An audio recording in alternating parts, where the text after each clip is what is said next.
ഗുരുജിയെ കണ്ടിട്ടുള്ള ആദ്യത്തെ ഒരു അനുഭവം 1948 സംഘത്തിൻ്റെ നിരോധനം കഴിഞ്ഞ ശേഷം പരമപൂജ്യനീയ ഗുരുജി, എനിക്കിപ്പോൾ ഓർമ്മയില്ല, മംഗലാപുരത്തു നിന്നാണോ കൊച്ചിയിൽ നിന്നാണോ ട്രെയിനിൽ പാലക്കാട് കൂടെ കടന്നു പോകുന്നു എന്ന് ഉണ്ടായിരുന്നു. ഞങ്ങൾ കുട്ടികളാണ് ശാഖയിൽ. അപ്പോൾ ഗുരുജി നിരോധനം കഴിഞ്ഞ് ജയിൽ ജീവിതം കഴിഞ്ഞിട്ട് പുറത്തു വരികയാണ്, മംഗലാപുരം മദ്രാസിലേക്ക് പോകുന്ന സമയം. അപ്പോൾ നമ്മുടെ ശാഖയിൽ പറഞ്ഞു, ഗുരുജിയെ കാണാൻ എല്ലാവരും പോകണം, അദ്ദേഹത്തെ പുഷ്പവൃതി സ്വീകരിക്കണം എന്നൊക്കെ പറഞ്ഞിട്ട്. പക്ഷെ ഞാൻ കുട്ടിയായിരുന്നു, എനിക്ക് പോകാനും അതുമില്ല. എന്നേക്കാൾ മൂത്ത ഒരു 3 വയസ്സുള്ള ജ്യേഷ്ഠനുണ്ട്, അവരെല്ലാവരും കൂടിയിട്ട് പോവും. അപ്പോൾ കുട്ടികളൊന്നും വരേണ്ട ആവശ്യമില്ല എന്നായിരുന്നു പറഞ്ഞു. പക്ഷേ ശാഖയിൽ ഈ കാര്യങ്ങളുണ്ട്, നമുക്ക് പോകണമെന്നൊരു ആഗ്രഹമുണ്ടായിരുന്നു.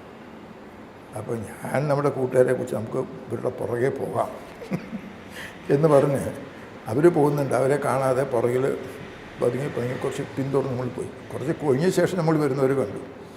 പിന്നെ തിരിച്ചയക്കാൻ നിർത്തില്ലാണ്ട് അവരുടെ കൂടെ പോയി. അങ്ങനെ റെയിൽവേ സ്റ്റേഷനിലെത്തി. ഗുരുജിക്ക് എല്ലാവർക്കും പൂക്ക് എറിയുന്നുണ്ട്. പക്ഷേ നമ്മൾ പൊക്കം കഴിഞ്ഞാലും ഗുരുജിയെ കാണാനായിട്ട് നമ്മൾ മുന്നിൽ നിർത്തി. അപ്പോൾ നമ്മൾ നമസ്തേയൊക്കെ പറഞ്ഞതോടുകൂടി ഗുരുജി എന്നൊക്കെ പറഞ്ഞിട്ട് തൊട്ട് തലോടൊക്കെ ചെയ്യുമ്പോൾ ആ ഗുരുജിയുടെ സ്പർശം കിട്ടിയിട്ടുള്ള ആദ്യത്തെ ഒരു സൗഭാഗ്യം. അങ്ങനെയാണ് ഗുരുജി ആദ്യമായിട്ട് കാണുന്നത്.